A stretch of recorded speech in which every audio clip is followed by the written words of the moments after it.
Wow, in a very coveted community of Cupsaw Lake, which is what you're looking at, is this very, very charming ranch with a full heated front porch that you can use as a playroom, extra office with plenty of light, as you can see, as well as just entertaining space.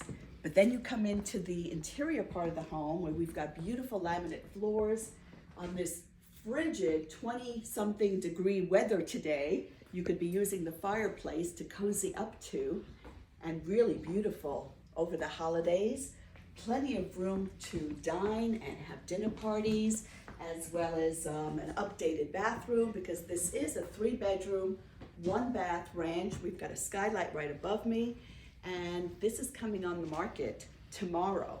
There is very little inventory. There's actually nothing on the market in this price range.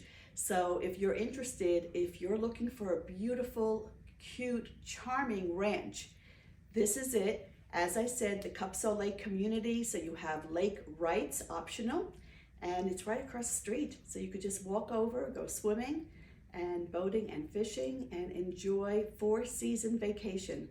So give me a call. We are going to have an open house this weekend, and DM me for the details.